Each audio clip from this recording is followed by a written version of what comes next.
안녕하십니까. 한국과학기술기획평가원장 박영환입니다. 오늘 이렇게 향긋한 봄 4월이 시작하는데 신사업 발굴의 새로운 방법론이라는 주제로 새로운 사업 아이템은 어디에 숨어 있고 어떤 전략을 가지고 접근하는지에 대해 모색하는 뜻깊은 자리를 마련했습니다. 먼저 오늘 이 자리에 함께해 주신 모든 분들께 감사드립니다. 특히 주제 발표를 해주실 V&N컴퍼니의 이지효 상무님과 패널 토론에 참여해 주실 한양대 기술경영전문대학원 최경환 원장님, 포스코 경영연구소 정경희 상무님, 현대경제연구원 조원 수석연구원님께 감사의 말씀을 드리고 싶습니다. 한국과학기술기획평가원은 지식탐구와 전문성 강화를 위해 창조경제, 과학기술과 관련된 정책 이슈에 대해 논의하는 포럼을 지난해부터 지속적으로 개최하고 있습니다. 오늘은 그 21번째 시간으로 신사업 발굴의 방법론과 한국 ICT 산업의 시사점에 대해 논의해보고자 합니다. 최근 세계 경제는 저성장 기조가 장기화되고 있습니다. 이에 따라서 새로운 성장 모멘텀 발굴을 위한 과학기술의 역할 강화와 함께 신사업, 신서비스 분야에서의 일자리 창출이 그 어느 때보다 요구되고 있습니다. 우리나라도 예외는 아닙니다. 주력산업의 경쟁력 약화와 핵심 원천기술 부족 등으로 인한 소위 넛크래커 상황을 극복하기 위해서는 새로운 성장 능력 확보가 무엇보다도 필요합니다. 이에 따라서 정부는 최근 전통산업과 ICT 융합을 통해서 신가치 창조형 제품 서비스 기반의 새로운 성장 능력을 만들기 위해 노력하고 있습니다. 또한 스마트 기술 발전에 인한 노동력 대체, 일자리 양극화 현상 및 대규모 실업을 극복할 새로운 산업 창출을 위해서도 애쓰고 있습니다. 신산업, 신사업은 꼭 혁신적인 번역이나 스티브 잡스와 같은 천재적인 발상가에 의해 좌지우지되는 것만은 아닙니다. 또한 이 세상에 없던 새로운 사업을 시작하는 것만도 아니라고 생각합니다. 지금 하고 있는 일을 개선시켜서 앞으로 더욱 발전할 수 있게 하고 지속적으로 성장시킬 수 있는 것이 그 핵심이라고 할 것입니다. 주변 상황이 빠르게 변하기 때문에 어떤 대상이 진화하더라도 앞서가지 못하고 간신히 제자리를 유지하는 현상을 일컫는 붉은 여왕의 가설처럼 사업이란 멈춰 있으면 그대로 도태되기 마련입니다. 전 세계적으로 경제가 호황일 때에는 기존 사업의 규모를 늘리는 것만으로도 사업 확장이 가능했으나 지금과 같은 저성장 시대에는 새로운 사업을 개발하는 방식의 사업 확장을 후회해야 합니다. 신사업 발굴을 위해서는 동일한 데이터와 정보를 가지고도 전혀 다른 해석과 적용이 가능해야 합니다. 물론 대다수의 사람과 기업은 동일한 자료에 비슷한 분석을 합니다. 그러나 이미 일어난 사건에 대한 비슷한 분석은 결국 비슷한 미래 예측 결과를 낳게 되고 기업은 그 현실에 안주하기 마련입니다. 혁신을 이루고 새로운 기회를 얻기 위해서는 다양하고 혁신적인 관점과 방향에서 기존의 데이터, 정보에 대해 새로운 해석을 할 수 있는 부단한 노력과 개척이 필요합니다. 오늘 수요 토론이 신사업 발굴할 때 나만의 시각으로 조금이라도 다르게 보는 새로운 방법을 알아내어서 이제 새로운 영역을 개척하는 데 크게 도움이 되기를 기대하는 마음입니다. 마지막으로 다시 한번 주제 발표자 및 패널 여러분 그리고 참석자 여러분들의 다양한 아이디어와 고견을 부탁드립니다. 감사합니다. 제가 오늘 말씀드릴 내용은 사실은 여기 계신 분들이 여러 가지로 지금 ICT 산업 관련해가지고 여러 가지 고민을 하고 계실 텐데 제가 주로 이제 기업들이랑 일하면서 특히나 이제 기업들이 신사업을 찾는 것에 대해서 고민들이 요새 되게 많아요. 특히나 한국에 있는 산업들이 대부분 지금 성장 정체든지 아니면 글로벌 경쟁에서의 좀 한계라든지 그런 부분에 대해서 한계를 느껴가지고 여러 가지로 성장 동력들을 찾으려는 노력을 하고 있는데 그 과정에서 제가 우리나라 대기업들하고 얘기하면서 찾았던 몇 가지 시사점들을 좀 말씀을 드리고 특히 이제 마지막 부분에 우리나라 산업에서 가장 중요한 게 결국은 ICT 산업일 텐데 ICT 산업 내에서 저희 나라가 생각할 수 있는 기회, 또 저희들한테 던져진 숙제와 문제에 대해서 간단히 좀 말씀을 드리고 패널분들하고 논의를 진행하는 방향으로 진행을 해보도록 하겠습니다. 신사업이라 그러면 사실은 사람들이 되게 어렵게 생각하는 사람들도 있고 쉽게 생각하는 사람들도 있는데 많은 경우에 신사업을 찾자라고 하면 기업에서 많이 쓰는 이 방법론이 지금 3페이지에서 보시는 것 같은 매트릭스입니다. 다시 말하면 세상에 있는 사업들을 한번 그냥 다 점을 찍어봐가지고 그걸 가지고서 사업계를 찾는 건데요. 이제 보통 얘기하는 것들이 한쪽 축은 흔히 얘기하는 시장 매력도, 또 다른 축은 우리가 과연 잘할 수 있는가, 이 두 가지 축을 가지고 찾거든요. 근데 이 과정에서 사실 해보면 많은 경우에 어떤 일들이 생기냐면 지금 보시는 것처럼 사실 신사업으로서 제일 좋은 거는 성공 가능성도 되게 높고 시장 매력도 되게 높은 기회여야 될 것 같은데 실제로 찾아보면 그런 기회라는 게 별로 없어요. 저희가 신사업이라는 것 자체가 저희가 지금 안 하고 있는 거를 하려는 거다 보니까 실제로 아이템들을 찾아보면 저희가 역량이 별로 없음에도 불구하고 시장은 되게 매력적이거나 아니면 뭔가 저희가 역량을 가지고 있는 부분은 사실은 저희 입장에서 봤을 때 별로 추가적으로 매력적이 별로 없는 경우가 많습니다. 그러다 보니까 사실 이것들을 어떻게 극복할 거냐에 대해서 되게 많은 얘기들이 되고 있는데 사실은 이 매트릭스에서 한 가지 맹점이 뭐냐면 Y축에 있어요. 보면 사람들이 생각할 때 시장 매력들을 어떻게 찾을 거냐라고 하면 어떤 일들이 벌어지냐면 대기업에 있는 분들이 대부분 열심히 이제 시장에 있는 산업들을 찾아가지고 리스트를 만들고 나서 리포트들을 뒤지는 거죠. 애널리스트 리포트가 됐건 산업 전문가가 쓴 리포트를 찾아가지고 도대체 이 산업의 성장률은 몇 프로고 또 이 산업의 수익성은 몇 프로를 찾게 되거든요. 그렇게 되면 무슨 일이 생기냐면 예를 들면 제가 삼성이랑 일을 하든 LG랑 일을 하든 뭐 현대랑 일을 하든 찍어놓은 점을 보면 위치가 다 똑같아요. 보면 태양광이 좋다 그러면 이 그룹도 태양광이 좋다고 얘기를 하고 저 그룹도 태양광이 좋다고 얘기를 하고 똑같이 마찬가지로 뭐 전기차가 좋다 그러면 이 그룹도 전기차에 대해서 관심이 있다 그러고 다른 그룹도 관심이 있다 그러는데 그러다 보니까는 실제로 이런 아이템을 찾아가지고 신사업을 찾으려고 그러다 보면 어떤 일이 생기냐면 산업이 좋은 건 맞아요. 근데 이게 과연 개별 기업 입장에서 매력적이냐라고 하면 그렇지 않은 일들이 되게 많이 생긴다는 거죠. 다시 말하면 실제로 내가 뭔가 들어가려고 그러면 이미 거기에 들어가고자 하는 애들이 널려있고 시장에 그런 업체들이 다 경쟁을 하다 보니까 실제로 성공하기도 되게 어렵고 여기서 내가 뭔가 역량을 가지고서 M&A를 하려고 해도 시장에서 이미 가격이 되게 높아져 있어서 흔히 얘기하는 이제 승자의 저주가 되게 쉬운 상황이 되어 있습니다.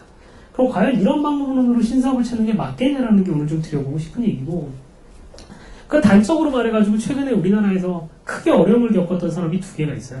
하나는 태양광 들어간 회사들이 되게 어려움을 겪었고 두 번째는 해운 산업에 들어간 회사들이 되게 어려움을 많이 겪었습니다.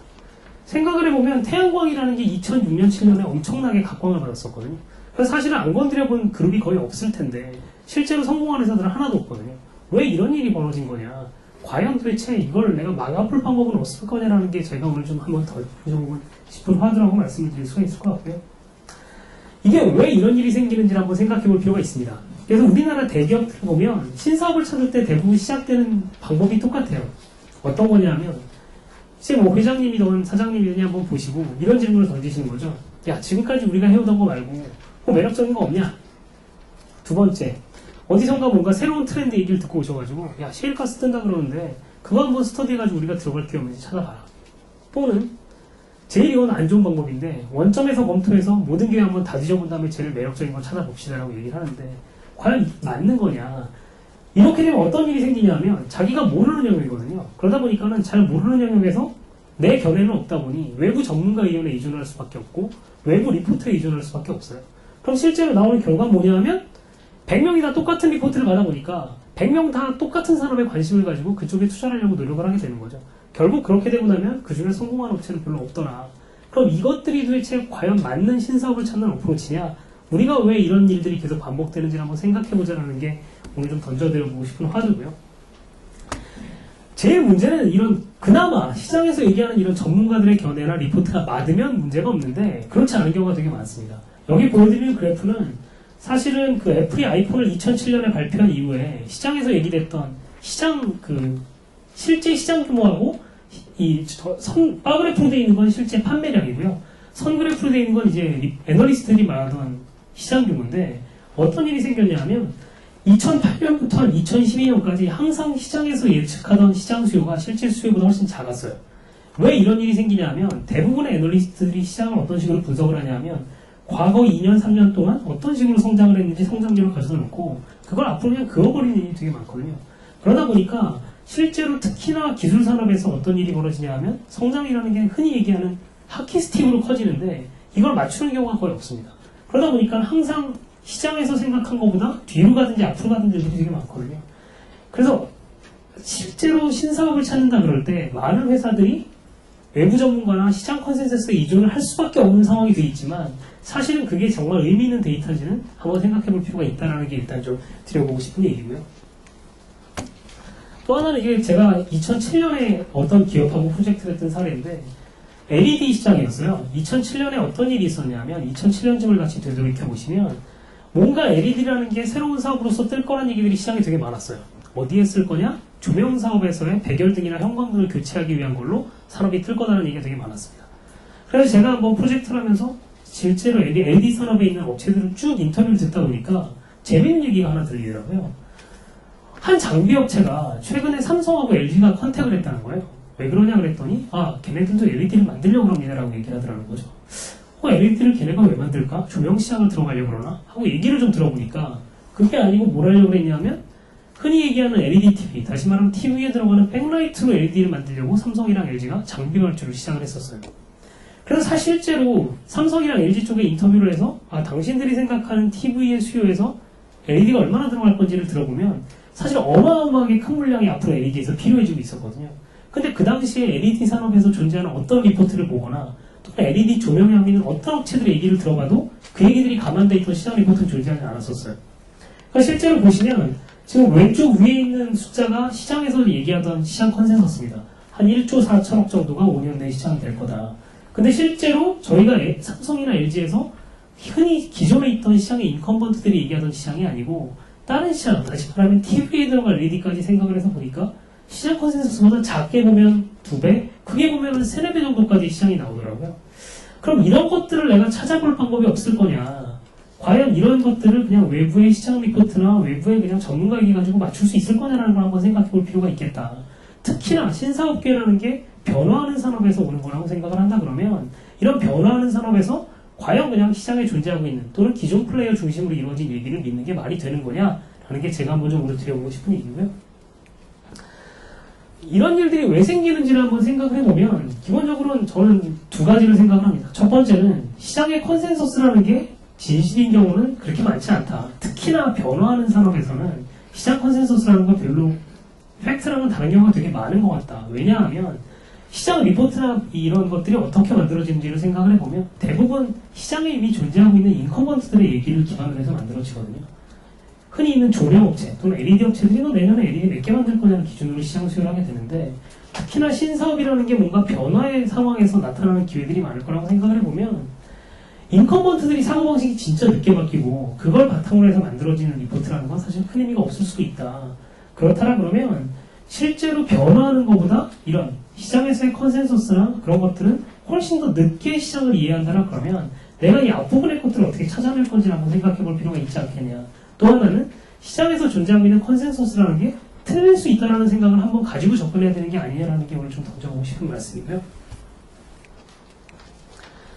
그래서 이제 이런 것들을 어떻게 할 건지를 한번 좀 생각을 해보면 흔히 얘기하는 기업이 아니고 세상에 이제 돈 버는 방법이 기업을 하는 거랑 투자를 하는 거랑 그런 두 개가 있다고 생각을 하는데 기업이 아닌 쪽에서 혹시 어떤 식으로 이런 식의 사업 계획을 찾는지 한번 생각해 볼 필요가 있습니다. 흔히 얘기하는 이제 투자 쪽에서 보면 컨트롤리안 인베스티라는 방법이 있어요. 여기 이제 보여드리는 네 분이 사실 컨트롤리안 인베스터로서 되게 유명한 분들인데 사실 얼굴을 보시면 다들 익숙하신 분들일 거고 이분들이 어떻게 돈을 벌었는지를 생각을 해보면 시장이랑 거꾸로 투자를 해가지고 돈을 버는 분들이거든요. 그렇다면 혹시 이런 방법, 이 사람들이 돈을 번 거는 사업에서 한번 적용해 볼 필요가 볼 수 있겠냐라는 게 오늘 좀 던져보고 싶은 화두고요. 그럼 컨트롤 인베스팅이라는 게 뭔지를 좀 생각해 보면 크게 세 가지 관점에서 좀 생각을 해볼 수 있습니다. 이 사람들이 믿는 건 크게 세 가지예요. 첫 번째, 내가 시장에서 다른 투자자들보다 돈을 더 벌려면 남들이랑 똑같은 시각을 가지고는 불가능하다. 다시 말하면 남들의 컨센서스를 따라가가지고는 시장 이상의 퍼포먼스를 할 수 없다라는 게 제일 중요한 믿음이고요. 두 번째는 그러면 남들이랑 다른 시각을 어떻게 가져갈 거냐에 대해서 흔히 생각하는 어프로치 첫 번째는 그게 경제가 됐건 산업이 됐건 기업이 됐건 그런 사이클이나 트렌드에 대해서 나만의 관점이 있어야 된다. 그럼 내가 어떻게 남들이랑 다른 관점을 가져갈 거냐를 좀 생각을 하고 있고, 그 다음에 마지막으로는 시장의 컨센서스가 혹시 틀린 거 아니냐라는 거에서 의도적으로 좀 의문을 던져보면서 거기서 뭔가 크랙을 찾아가지고 그 방향을 중심으로 투자를 하더라. 그럼 마찬가지로 신사업을 찾는 데서도 제가 지금까지 말씀드렸던 여러 가지 한계점을 극복할 수 있는 대안으로서 이 방법론을 한번 생각해 볼 수 있지 않겠냐라는 게 일단 오늘 말씀드리고 싶은 화두라고 말씀드릴 수 있을 것 같습니다. 그러면 뭐 컨트라리안 인베스팅 얘기를 많이 하는데 컨트라리안이 누구냐라는 거에 대해서 한번 사전적인 정의를 잠깐 들여다볼 필요가 있는 것 같아요. 역사상으로 유명한 컨트라리안이라고 얘기를 하면 보통 이 세 명을 얘기를 합니다. 갈릴레오 갈릴레이, 그 다음에 이제 찰스 다윈, 크리스토퍼 콜럼버스인데 이름만 들어보셔도 어떤 사람들인지 내가 감이 오실 거예요. 당시에는 뭔가 약간 미친놈 취급을 받았고 시장에서 얘기하는 통념이랑 완전 다른 소리를 했던 사람들인데 실제로 이 사람들의 이런 컨트라리안에 대한 정의는 뭐냐면 시장에서 또는 대다수가 뭐라 그런 건 상관없이 내가 믿는 바를 굳게 지킬 수 있는 사람을 컨트라리안이라고 얘기를 하거든요. 최근에 이제 그 유행한 책 중에 제로 투원이 유행을 했었는데 제로 투원에 보면 사실은 영어책을 보면 컨트라리안이라는 단어가 100번쯤 나와요. 근데 우리나라의 책에서는 이게 의역이 돼가지고 약간 뭐 정확하게 의견이 전달이 안 돼 있는데 실제로는 이 컨트라리안이라는 것들이 나름대로 글로벌에서 되게 화두가 돼 있는 단어고 어떤 식으로 내가 이런 식으로 사고방식을 바꿔가면서 기회를 찾아볼 수 있겠냐라는 게 되게 중요한 화두가 돼 있다고 말씀을 드릴 수 있을 것 같습니다. 그러면 다시 말하면 좀 정리해서 얘기를 하면 이게 뭐 하자는 건지를 생각을 해보면 기존의 방식이라는 건 사실은 인더스트리 익스퍼트들의 얘기를 들어보고 기존의 인더스트리 안에 있던 사람들이 어떻게 생각할 건지를 중심으로 해서 사업계획을 찾아본다라고 한다 그러면 좀 새로운 방식으로는 지금까지 있던 방식을 약간 바꿔서 기존의 인더스트리 컨센서스에서 제가 본인이 생각할 때 틀렸다고 생각하는 부분 혹시나 거기서 차이가 있는 부분일수록 기회가 있을 거다라고 생각하는 게 아마 생각을 바꿔보자는 얘기가 될 것 같고요. 좀 더 구체적인 얘기는 예를 들면서 좀 말씀을 드려야 될 것 같은데요. 일단 그 16페이지로 좀 넘어가셔가지고 그러면 이게 도대체 뭘 하자는 거냐를 가지고 보면 아까 전에 말씀드렸던 컨트롤 인베스팅에서 썼던 방법론들을 생각을 해보면 기존에 있던 컨센서스를 의도적으로 한번 질문을 던져보는 게 필요하다고 말씀을 드렸잖아요. 그럼 그런 질문으로 생각해 볼 수 있는 게 한 5가지 정도가 있는 것 같습니다. 첫 번째는 나는 이렇게 믿고 있는데 혹시 내 수요업체나 내 공급업체는 나랑 다른 생각을 하는 거 아니냐, 또는 수요업체의 수요업체나 공급업체의 공급업체는 다른 생각을 하고 있는 게 아니냐는 생각을 한번 해볼 필요가 있겠다. 다시 말하면 예를 들면 에너지 산업에서 그런 거죠. 사실 지금 뭐 유가가 떨어졌다 얘기를 되게 많이 하고 왜 이런 일이 생겼냐 가지고 얘기가 많이 나오는데 사실은 슈엘가스라는 얘기가 붐이 들고 슈엘에서 뭔가 오일이 엄청나게 나올 거라는 얘기는 5년 전에 나왔던 얘기거든요. 근데 에너지 산업이라는 게 실제로 보면 실제로 뭔가 에너지가 개발이 돼서 생산이 될 때까지 한 20년 정도 걸려요. 다시 말하면 석유가 한번 어디에 있는지를 찾으려고 탐사를 한 3, 4년 정도 하고 탐사가 끝나고 나면 거기에 진짜로 석유가 있는지 확인해 보려고 시추를 한번 한두 개 구멍을 들어가서 해보고 나고 그러고 나서 또 그거 가지고 경제성 분석을 해서 실제로 내가 탐사한다면 10년쯤 지나야 생산 설비를 설치를 하고 그다음에 생산을 하게 되거든요. 그러면 사실 에너지 산업에서 이런 식의 생산량이 늘어나고 줄어드는 거는 사실은 앞단의 탐사가 어디에 이루어지고 있고 생산이 어디일지를 보면 사실 5년이나 10년 뒤에 생산량이라는 게 어떻게 변할지 예측이 가능합니다. 근데 실제로 대부분의 에너지 산업에 있는 사람들은 거기까지 생각이 안 가는 거죠. 그리고 실제로 에너지 산업에서 크게 돈을 버는 회사들을 보면 사실은 그런 식으로 남들보다 좀 한 발 먼저 움직였던 애들이에요. 다시 말하면 2007년쯤에는 남들보다 먼저 해양 유전에다가 생산 설비에 돈을 투자했던 사람들이 되게 돈을 많이 벌었고 지금은 사실은 남들보다 앞서가지고 쉐일에 한 5, 6년 전에 투자했던 애들이 돈을 되게 많이 벌고 있거든요. 다시 말하면 아까 말씀드렸던 것처럼 신사업이라는 게 뭔가 변화가 찾아올 때 기회가 생기는데 변화라는 게 사람들이 생각하기에는 쉐일가스 생산이 되니까 어떻게 될 거냐라고 되게 단편적으로 생각을 하지만 실제로 큰 산업에서 정말 의미 있는 트렌드면 사실은 그게 가치사슬의 앞단에서부터 단기적으로 영향을 미쳐가지고 제일 끝단까지는 사실은 짧게는 3년, 길게는 15년, 20년까지도 시간이 걸리거든요. 그렇다 그러면 거꾸로 내가 그런 식의 내 앞에 있는 가치사슬, 내 뒤에 있는 가치사슬에서 무슨 일이 벌어지는지를 생각을 해보면 사실은 몇 가지는 되게 쉽게 예측을 할 수 있을 것에도 불구하고 대부분의 경우에 바로 내 고객이 뭐라 그러고 내 옆에 있는 내 친구가 뭐라 그러냐에만 신경을 쓰다가 그 트렌드가 진짜로 자기네 닥쳐오기 전까지 그걸 모르더라. 그럼 그런 측면에서 내가 다르게 생각해 볼 게 없겠냐라는 걸 한번 생각해 볼 수 있을 것 같고요.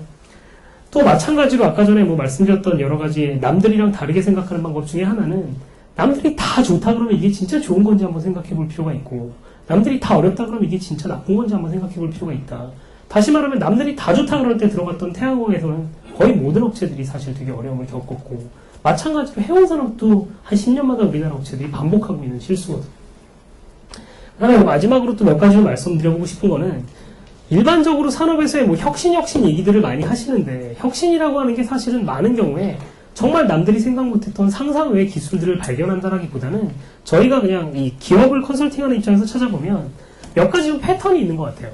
다시 말하면 모든 산업의 진화 방향이라는 건 저희가 볼 때는 크게 그냥 한 가지, 산업의 효율성을 높이는 방향으로 무조건 나가는 거거든요. 좀 더 뒤에서 말씀을 드리겠습니다만, 산업의 효율성을 높이는 방법도 사실 따져보면 한 몇 가지 안 되는 유형으로 좀 정리가 되는 것 같아요. 그렇다면 그런 유형이 이 산업에서 과연 들어올 시간은 도대체 언제일 거고, 내가 그걸 먼저 대응할 수 없겠냐라는 측면에서 한번 생각을 해본다 그러면, 기존의 시장에서 생각하는 뷰랑은 좀 다르게 뭔가 기회를 발견해 볼 수 있지 않겠냐라는 게 일단 제가 오늘 드려보고 싶은 화두고요. 그럼 이런 것들을 생각을 해보면 결국은 몇 가지 유형으로 좀 정리해 볼 수 있을 것 같습니다. 다시 말하면 컨트라리언으로서 생각할 수 있는 어프로치라는 거는, 첫 번째는 이미 존재하고 있는 사업이라 그러면 내가 이 사업에 대해서 어떤 식으로 내가 차별화된 시각을 가져갈 수 있겠냐라는 게 일단 첫 번째예요. 두 번째는 혹시나 아직 시장에 존재하고 있지 않은 사업 모델이라 그러면 내가 혹시나 새로운 사업 모델들을 먼저 생각할 수 있겠냐라는 측면에서 생각해 볼 필요가 있을 것 같은데요. 좀 더 찢어가지고 봐보면 저는 네 가지 방법론을 통해서 그런 기회를 발굴할 수 있다고 생각을 합니다.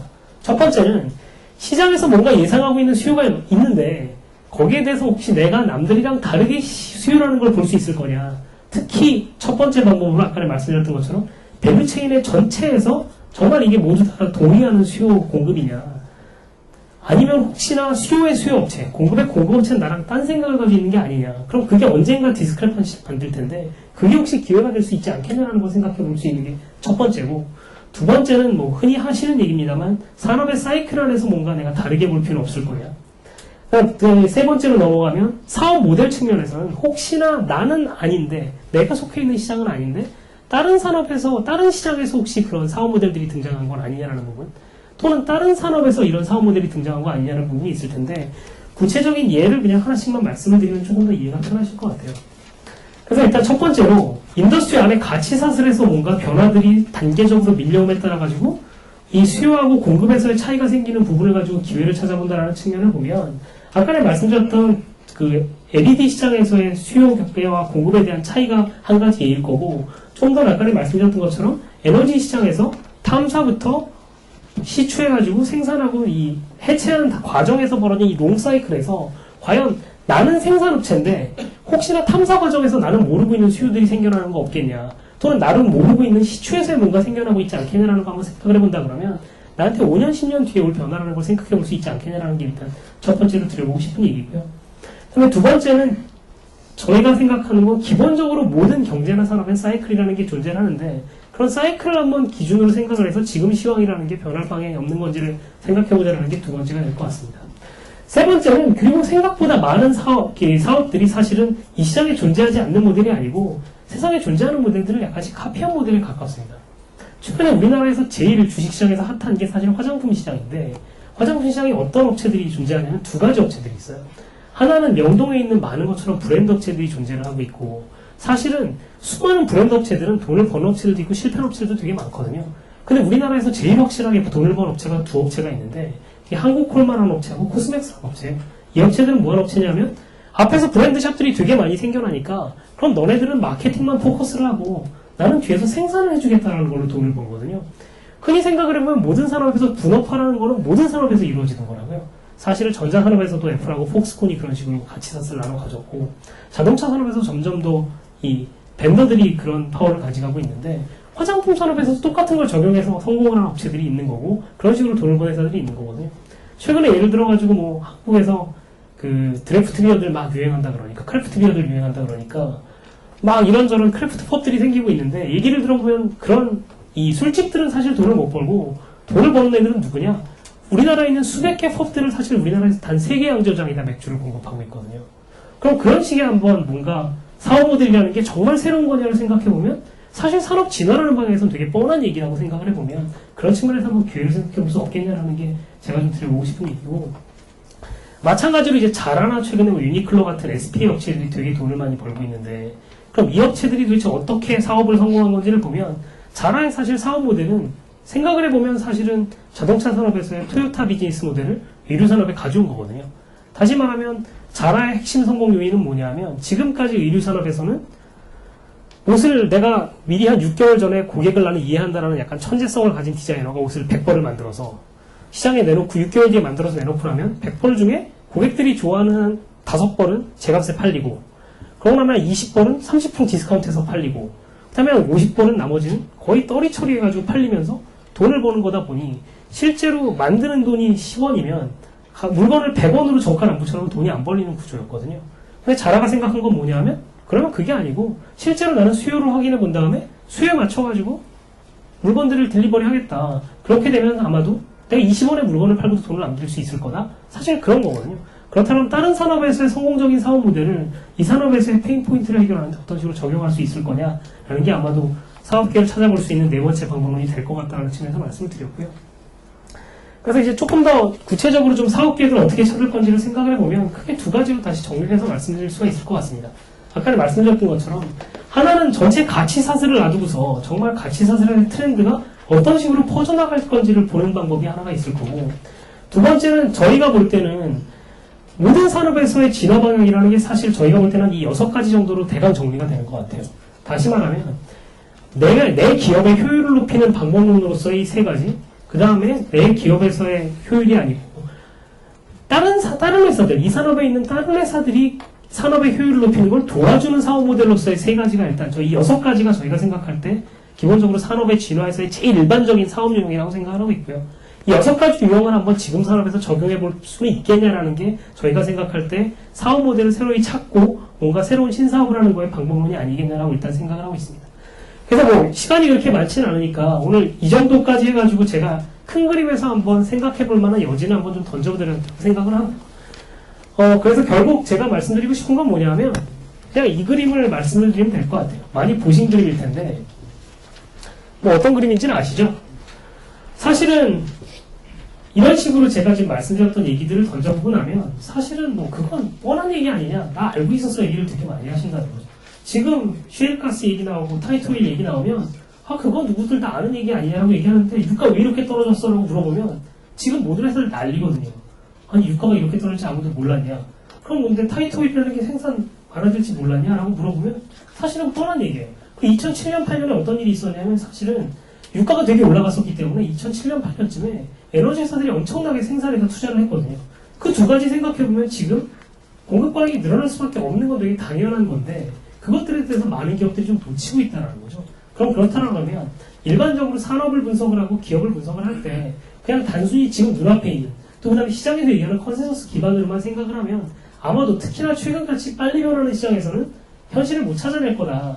그렇다면 지금부터는 뭔가 내가 산업을 보는 방법이라든가 기회를 보는 방법에 대한 관점을 좀 바꿔야 되지 않겠냐라는 관점에서 오늘 좀 화두를 좀 던져드리려고 하고 싶고 그런 측면에서 한번 제가 오늘 말씀드린 구체적인 방법론보다는 생각하는 방식에서의 그 생각을 한번 좀 바꿔보시는 계기가 됐으면 좋겠다는 말씀을 드리고 싶고요. 여기서 이제 좀 넘어가서 사실은 큰 그림에서 방법론도 있지만 최근에 우리나라 산업들이 되게 어려움을 겪고 있거든요. 그게 제가 보면 크게 두 가지 측면에서의 문제인 것 같아요. 하나는 우리나라 지금까지 경제가 산업들을 크게 두 가지 관점에서 좀 해석을 했던 것 같습니다. 첫 번째는 이게 수출 산업이냐 아니냐. 두 번째는 이게 제조업이냐 서비스업이냐. 이 두 가지를 가지고 생각을 했었거든요. 그래서 그냥 기본적으로 생각했던 건 뭐냐면 우리나라에서 중요한 거는 제조를 해서 수출해내는 산업. 그 다음에 서비스 산업은 내수기 때문에 약간 뒤에 놔둬도 일단 후순위로가 있었단 말이죠. 근데 최근에 글로벌 환경에서 벌어지는 일을 보면 이런 과거의 트레디셔널했던 정의가 되게 많이 바뀌고 있는 것 같아요. 예를 들면 최근에 뭐 우버나 뭐 그런 쪽 회사들을 얘기를 해가지고 어떻게 된 건지를 얘기를 들어보면 그런 얘기를 되게 많이 하는 거죠. 미국 경제가 지금 왜 이렇게 돈을 버냐? 셰일가스? 사실 그런 거보단 그렇게 해석하는 분들이 되게 많아요. 서비스 산업이라는 게 갑자기 최근에 글로벌 산업으로 바뀌었는데 인터넷 덕분에 그 글로벌 산업에서 나오는 돈들을 사실 미국 업체가 들어가서 각국에 있는 내수 산업들을 하나씩 깨면서 미국으로 돈을 붙이고 있는 거다라고 해석하는 분들이 있거든요. 그렇다면 저희 나라의 산업 포트폴리오를 봤었을 때 뭔가 서비스 산업이라는 게 진짜 글로벌화가 됐고 그게 만들어내는 가치가 되게 커진 상황에서 지금 우리나라의 산업 포트폴리오가 맞는 거냐는 측면에서 한번 좀 생각을 해볼 필요가 있겠다는 게 한 가지 화두고 조금 더 중요하게는 사실 저희 나라에서 제일 중요한 산업이 사실 ICT 산업인데 아까 말씀드렸던 산업의 구조가 바뀌는 거에서 그 드라이버가 되고 있는 게 ICT거든요. 그럼 이 ICT를 내가 어떻게 바라볼 거냐에 대해서 한번 좀 더 생각해 볼 필요가 있지 않겠냐라는 게 제가 좀 마지막으로 드려보고 싶은 화두고요. 그 측면에서 조금 더 말씀드리도록 하겠습니다.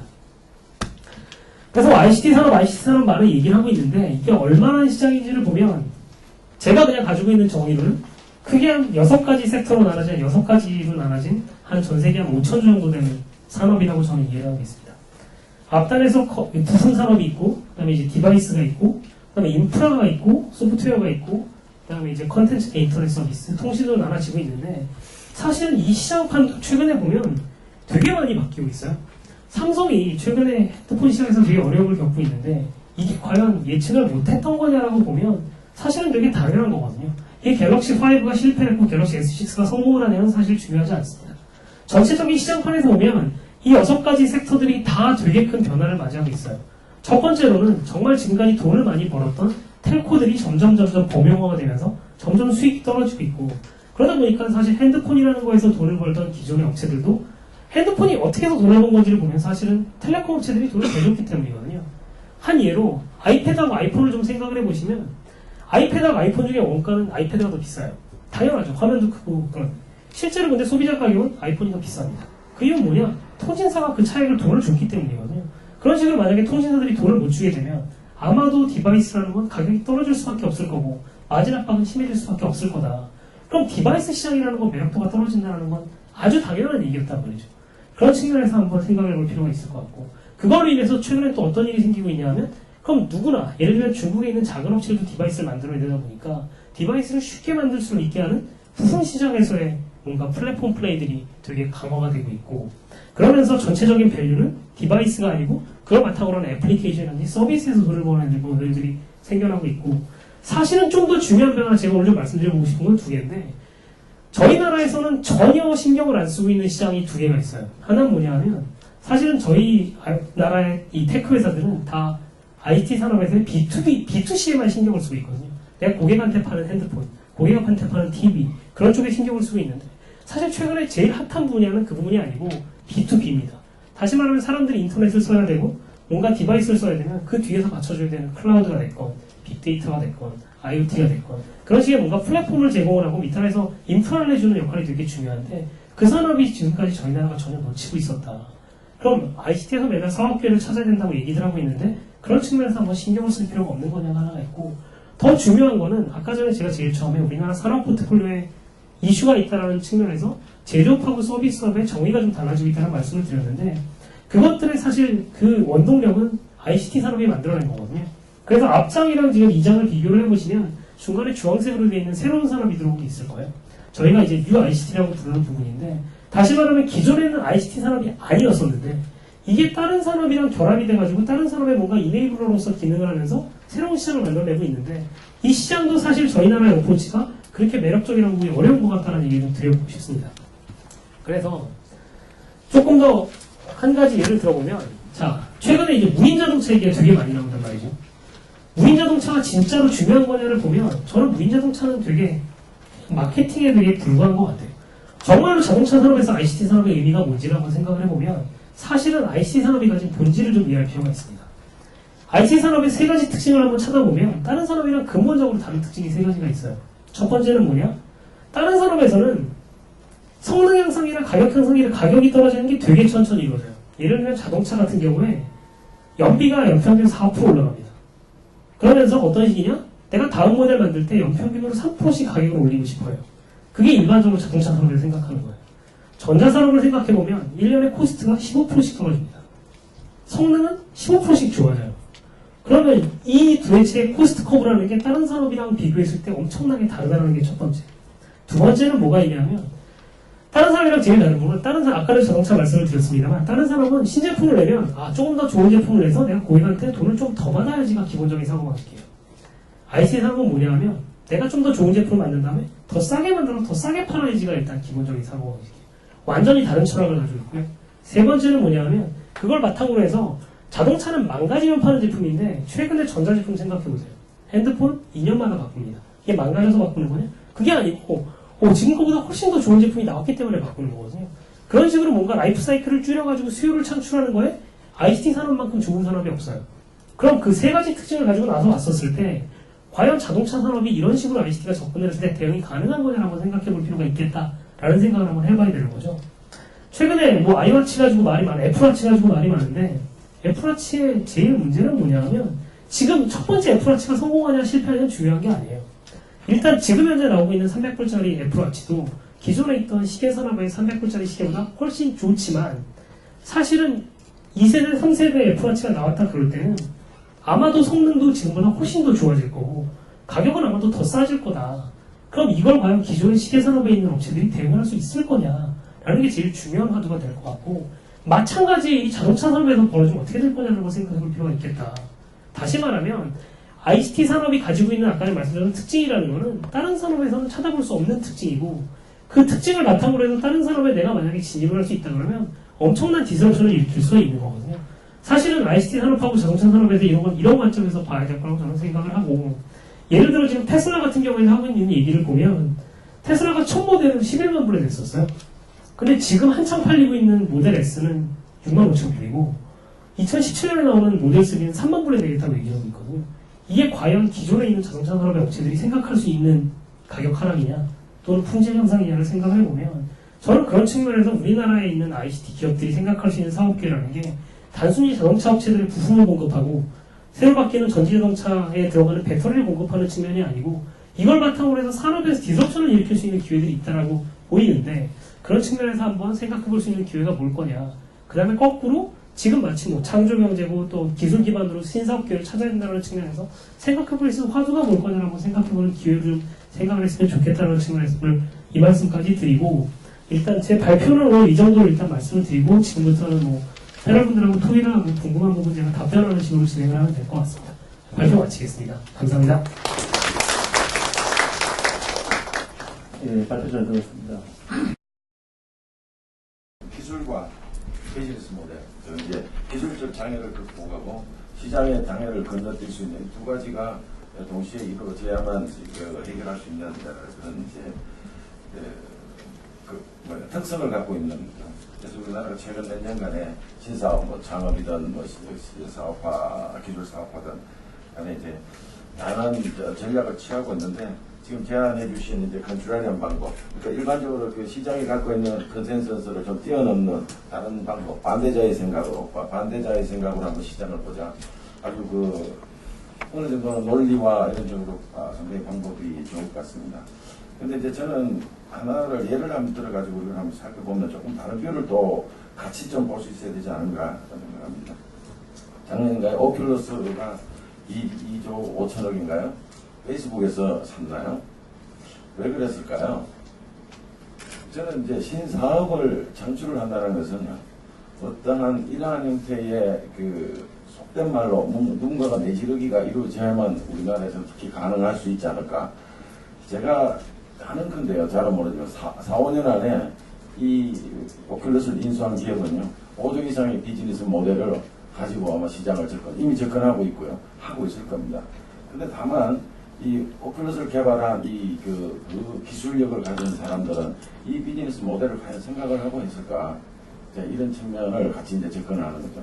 그래서 그러니까 이 컨트롤하는 방법론은 시장의 어떤 장애를 극복하기 위해서는 상당히 논리적, 체계적인 방법, 그 단계 6개의 방법을 제시하고 계셨는데 상당히 좋은 방법이다.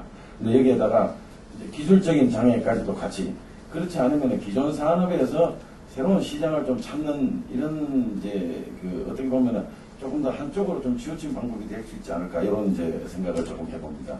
그래서 동시에 그러니까 테크놀로지 우선이냐 마켓 우선이냐 동시에 가야 되느냐 이 측면인데, 그러니까 뭐 기계공업, 화학공업 다양한 이제 산업이 있겠지만 특히 ICT 산업에서 우리가 산업을 일으키는 게 아니고 신사업을 일으키니까요. 그래서 테크놀로지 우선이냐 마켓 우선이냐 동시 우선이냐 이런 측면으로 볼 때는 우리가 적용하려고 하는 어떤 기술의 특징에 따라서 좀 구분되어야 된다. 얘들 대학생들 대학원생 됐고 연습 삼아서 기술 사업화에 대한 여러 가지 이제 트레이닝을 해봅니다. 해보면 학생들이 가지고 나오는 여러 가지 제안, 사업 모델은요, 95%가 기존에 있는 이 ICT, 이 테크놀로지를 가지고 저는 BM만을 생각할 수밖에 없는 거예요. 근데 이제 또 전산 전문 이런 또 소프트웨어 엔지니어 이 친구들은 조금 다른 뷰에서 접근을 하는 신규 기술과 그것을 인한 신규 비즈니스 모델을 생각하고 있다 이런 측면에서 이제 볼 수 있습니다. 저희들이 이제 할 때 예측이라는 것은 항상 틀리는 게 맞는 거기 때문에 예측이 틀리는 것은 저희들이 어떤 그 논리적으로도 설명을 못합니다. 그래서 예측론은 50년째 같은 방법론을 계속 쓰고 있습니다. 다만 저희가 신규 마켓을 창출한다는 것은 예측이 아니고요. 창출을 만들어가는 거지 예측이 하는 게 아니거든요. 그래서 저는 이제 이게 이런 신규 사업에서의 그 문화가 가장 중요하지 않을까 이런 식으로도 많이 생각을 해보았습니다. 그래서 컨트롤리언 이 방법론에서 문화가 또 논리적으로 같이 접근되면은 상당히 설득력이 있고 또 보다 더 이제 그 파급 효과도 크고 적용이 가능한 방법론이 될 수 있지 않을까 이런 생각을 조금 생각을 해봅니다. 즉 삶과 문화는 예측을 하는 것이 아니고요.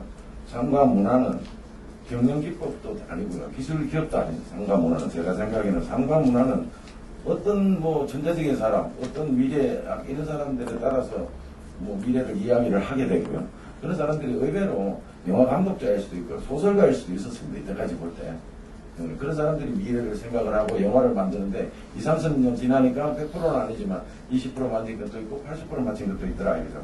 그래서 이 신사업을 시장 예측의 기법으로만 접근하는 것이 아니라 문화의 변화, 새로운 문화를 창출할 수 있는 이런 기법도 같이 연기돼 줬으면 좋겠다 이런 이제 생각을 하고요. 또 하나의 이 컨트롤하는 방법을 상당히 이제 감명 깊다기보다 상당히 이제 상당히 관심을 깊게 이제 저희도 생각을 보았습니다. 과연 신규 사업에서 어떤 사업체에서 사업을 하게 한 기본 인프라, 뭐 예를 들어서 제조든 뭐 어떤 서비스든 인프라가 갖춰진 기업에서의 신사업을 통해서 신사업을 발굴하기 위한 이 컨트롤하는 접근 방법은 굉장히 타당하고 효과적일 수 있다 이런 생각을 했습니다. 자 그러면 창업, 스타트업 이런 기업에서 컨트롤하는 접근 방법이 이제 과연 가능할까를 한번 생각해 볼 필요가 있다 저는 이런 생각을 했습니다. 왜냐하면은 없는 시장이거든요. 있는 시장의 기술을 약간 변화해서 이제 가는 뭐 이렇다면 우리가 트레디셔널한 경영 전략 기법을 사용하는 기법을 하면 됩니다. 그렇지 않은 것들은 이제 어떻게 할 것인가를 이제 보다 더 조금 이제 예를 들면 컨트롤리안 A, 컨트롤리안 B 이런 식으로 조금 더 이렇게 이 전문가들이 해서 만들어 주시면은 우리 젊은 분들이 적용하기에 훨씬 더 좀 이질감 없이 접근이 가능하지 않을까 이런 생각을 좀 해보았습니다. 결국 이제 ICT 산업에서 신사업을 만들기 위해서는요. 아까 이제 우리가 제조업인가 서비스업인가를 삼성전자가 제조업인가요? 서비스업인가요? ICT업인가요? 뭐 한 15년, 한 5년 전까지는 그냥 제조업으로 보고 있습니다. 많은 기업들도. 거기다가 이제 제조 플러스 서비타이제이션을 그러냐. 제조에서 서비스 기능을 위한 새로운 이제 그러니까 이러한 삼성전자, LG전자에서 신사업을 도출하는 것이 제조업으로서의 기능으로서 신사업을 갈 건지 아니면 서비타이제이션 그러니까 영국을 포함한 유럽 쪽에서는 서비타이제이션 지난 10년간에 상당한 기법이 도입이 되어 있는 걸 이제 잘 알고 있습니다 저희들이. 그래서 이제 아까 여기서 베이닝 캠프에서 제안하신 산업의 진화에 이제 올라탈 수 있는 이런 트랙을 좀 따라갈 수 있는 이런 기법으로 봤으면 좋겠습니다. 간단히 이제 결론적으로 보면은 신사업의 창출과 성공은 이러한 이제 기술의 극복, 또 새로운 시장의 예측과 시장의 창출, 거기에다 특히 우리는 문화, 같이 그것들 이야기할 수 있고, 아까 페이스북 같이 예를 들어서 뭐 A전자라는 회사가 우리 젊은 애가 좀 이상한 기술을 만들었다면 한번 내질러 줄 수 있는 이렇게 하면 우리가 기술 개발에 들어갈 수 있는 젊은이들이 많습니다. 그게 설사 뭐 그래야 기술이 안 되더라도. 근데 문제는 우리가 그런 대기업들, 성공한 기업들, 글로벌 기업들이 그러한 젊은 친구들이 만든 새로운 기술에 대한 아이디어를 가지고 비즈니스 모델을 만들 수 있는 그 여건 아니면은 역량, 관심 이런 것이 너무 적은 것이 우리가 지금 신사업으로서의 나아갈 수 있는 큰 장애인이라고 봅니다. 그래서 이런 국제화 접근법 같은 신규 접근법과 함께 우리 문화도 같이 좀 이렇게 업그레이드할 수 있는 이런 법이 이런 기법이 우리의 이제 신사업 창출, 특히 ICT 분야에서 그렇게 될 수 있지 않을까 이렇게 간단히 생각해 봅니다. 감사합니다. 작년 저는 오늘 그 이재호 상무님께서 말씀하신 그 컨트롤리언 기법이라는 것이 저는 새로운 것이라고 생각하지 않습니다. 실제 제가 기업 연구소에서 근무하는 연구자 입장에서 시장을 바라볼 때 지금 일어나고 있는 현상을 상무님께서 요약해 주신 거고, 이 컨트롤리언이라는 거는 우리나라 사람이 생각할 때 약간 그 어떤 스테레오타입적으로 순간적으로 생각이 난다거나 이런 관점으로 생각하는 경향이 있어서 그렇지, 그 옛날에 뭐 그 다윈이나 이분도 우리는 결과만 들은 거기 때문에 그렇지, 이분은 일평생을 걸쳐서 연구를 하셨고 관련되는 분야 학자들끼리 교류를 하셨을 것으로 저는 생각이 됩니다. 그 이론들이 한순간에 나온 것이라고 저는 생각하지 않고 이 시장도 마찬가지다. 그래서 결론적으로 그 사모님께서 말씀하시고자 하는 요점은 이 밸류체인 자체를 전체적으로 보면서, 특히 요새 우리가 융복합이라고 하는 거는 전체, 그러니까 제조업하고 서비스 산업이 분리되는 것이 아니고 이게 한 통으로 움직인다는 거. 그런 관점에서 우리가 볼 수 있어야지 새로운 시장을 찾을 수 있다. 그러니까는 숨겨져 있는 것을 찾으려면 우리가 시각 자체를 넓혀야 된다. 이런 관점에서 설명을 하신 거라고 저는 생각이 듭니다. 그래서 대표적인 예로 지금 실리콘밸리에 자동차 보험회사들이 대거 몰려 들어가 있거든요. 사실 자동차 보험회사들은 우리가 과거로 보면은 디트로이트 근처에 다 있어야 될 것 같아요. 미시건주에 많이 있어야 될 것 같고, 아니면 대도시에 차가 많은데 이렇게 있어야 될 것 같은데, 이미 그 보험회사도, 자동차 보험회사도 ICT를 접목해야 되고, 테슬라하고 구글이 그쪽에서 전기 자동차를 만들고 있기 때문에 ICT 산업을 융합하는 것도 있지만은 새로운 시장에 비즈니스 플랫폼을 개발하기 위해서 들어가 있다고 생각이 듭니다. 그러니까 다른 그 보험회사들이 보지 못하는 부분을 이미 미국의 그 실리콘밸리에서는 일어나고 있다고 볼 수가 있겠습니다. 그래서 그냥 우리가 봤을 때 전기자동차? 사실은 지금 이 전기자동차가 최근에 나온 게 아니거든요. 굉장히 오래됐고 향후에도 이 전기자동차 시장이 어느 정도 클지, 저는 강판을 공급하는 회사에서 일하는 사람을 입장에서 봤을 때 아직도 상당한 시간이 소요될 것으로 생각이 됩니다.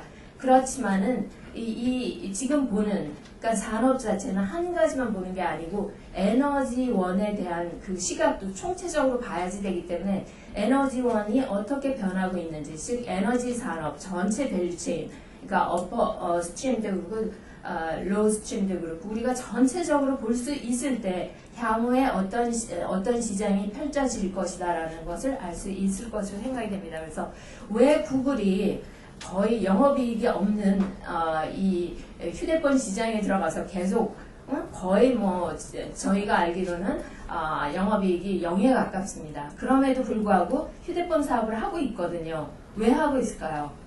모니터링을 하는 것도 다른 사업을 하기 위한 어떤 도구가 된다면은 할 수 있다. 우리가 반드시 어떤 사업이든지 돈만을 위해서 하는 건가, 아니면 다른 사업에 하기 위한 어떤 이용할 수 있는 어떤 척도 차원에서도 할 수 있어야 되겠습니다. 그래서 왜 구글이 그렇게 하고 있는지 우리가 새로운 시각에서 볼 수 있어야 되고, 사실은 그 사업하는 사람들 입장에서 봤을 때는 새로운 것이라고 할 수도 없을 것 같습니다. 저희가 봤을 때는 이미 너무 시장이, 우리나라 시장, 우리가 여기서 만들지만은 자동차가 약 70%가 수출이 되고 있고, 우리 휴대폰도 마찬가지로. 그래서 이미 시장 자체가 글로벌리제이션이 다 일어나는 시장이기 때문에 우리가 우리나라 고객이나 어떤 뭐 수출이냐 내수냐 이렇게 분리해서 우리가 그런 관점으로 더 이상 볼 수 있게 이 시장 자체가 그렇게 흘러가지 않는다는 것을 우리가 기본적으로 알아야 될 것 같습니다. 그래서 결론적으로 신사업이라는 것은 한순간에 일어난 게 아니고 소리 없이 계속 시장이 변하고 있습니다. 단지 우리가 그것을 캐치하지 못한 거라고 저는 생각이 됩니다.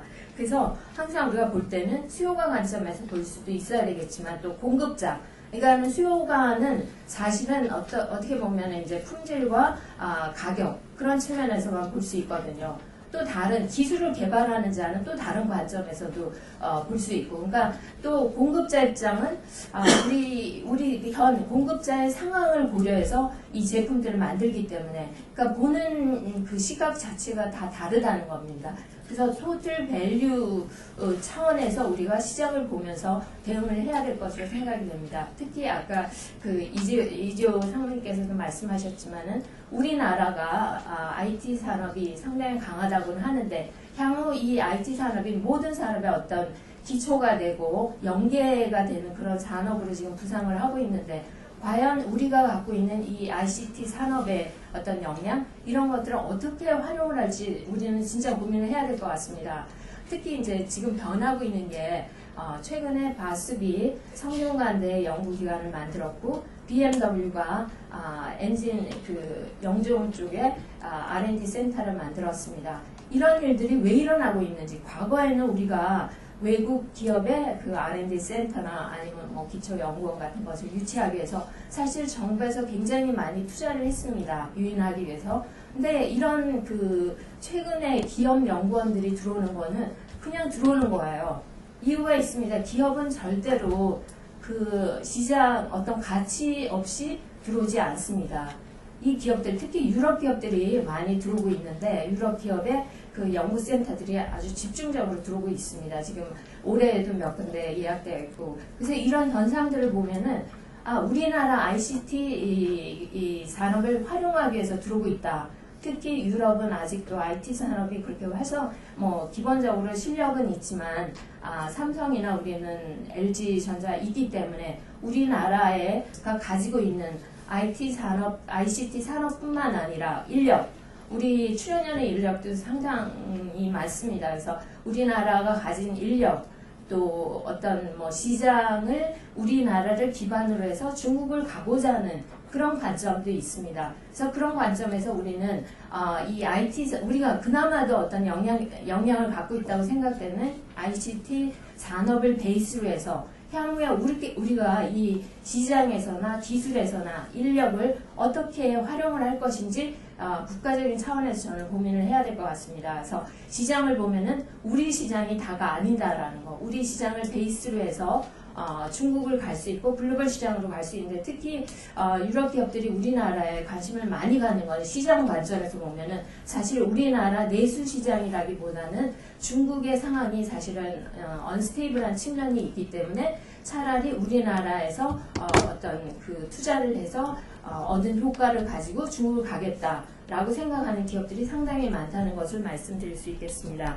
또 하나는 기술적인 측면에서는 이제 우리가 가진 기술 외에도 우리나라 출연연에 정부에서 1년 투자하는 그 R&D 투자비가 약 17조 원이 넘습니다. 그래서 그런 투자비를 봤을 때 우리나라 인력을 활용하고자 하는 의지가 상당히 많습니다. 그래서 연계해서 우리가 기술을 활용할 수 있도록 해야 되겠고, 또 인재적인 측면에서는 R&D 인력 외에도 우리나라 그 컨슈머들이 갖는 그 역량이 대단합니다. 문화산업도 그렇고 우리나라 사람들은 창의적인 그런 면이 굉장히 많다고 그래요. 그래서 테스트베드로 우리나라의 고객들을 활용한다는 것이죠. 그래서 그런 측면에서 우리가 시장과 기술과 인재를 활용을 해서 향후에 이 ICT 산업을 우리가 어떤 방향으로 끌고 갈지, 이런 부분에 대한 어떤 전략, 국가적인 전략이 수립돼야 될 것으로 생각이 됩니다. 감사합니다. 저는 사실 기술 이런 쪽은 잘 모르고요. 경영학 이런 쪽 잘 모르고, 일단은 참 신선한 내용인 것 같습니다. 다른 시각에서 시장을 바라보고 새로운 사업기회를 찾고, 다만 이제 뭐 그런 것을 일단은 전제를 드리고요. 제가 좀 궁금한 거를 중심으로 해서 코멘트를 하기보다는 그렇게 생각을 좀 말씀을 드리면, 첫 번째는 컨트롤리는 인베스터를 말씀하셨는데, 사실은 그러니까 아까 말씀하실 때 이제 시장과 다른 얘기를 해서 용어는 미친놈이라는 말씀을 하셨는데, 약간의 사이코 취급을 받던 그런 사람들의 사례를 쭉 말씀하셨거든요. 근데 그런 사람들을 이제 보면은 이제 성공한 케이스죠.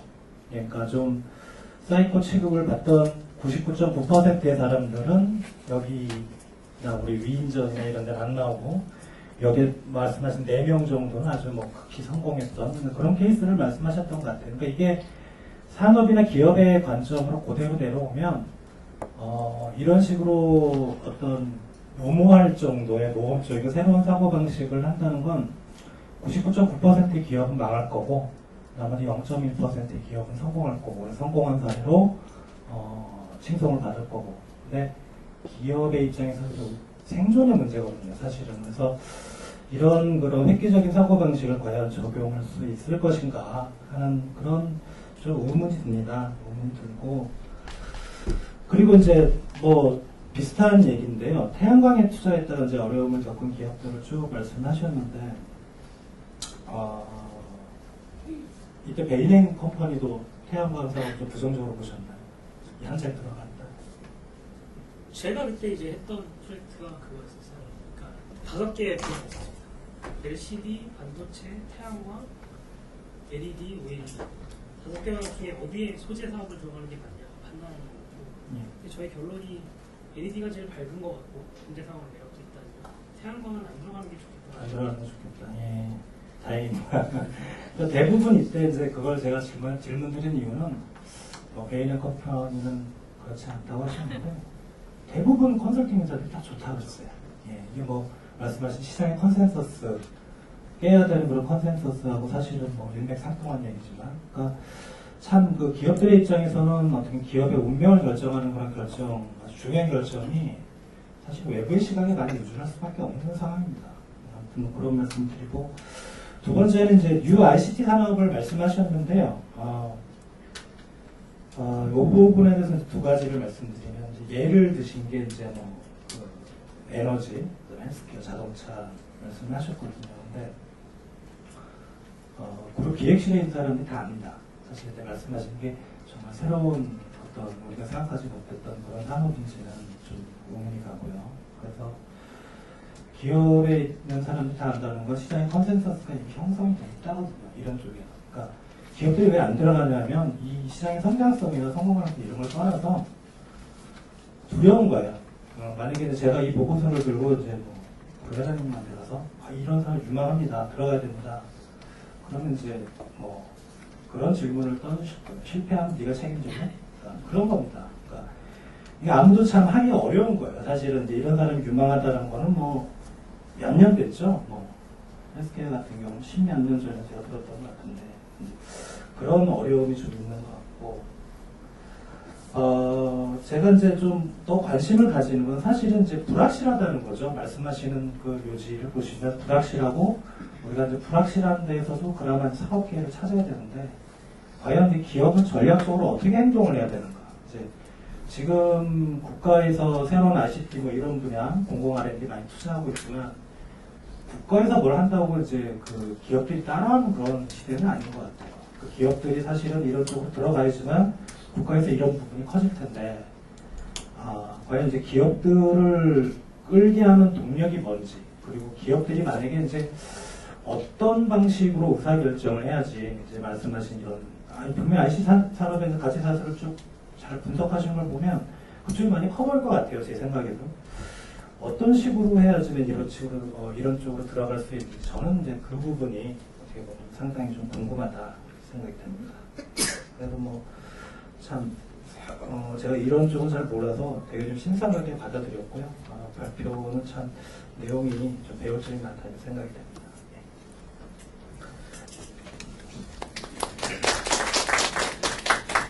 그 컨트롤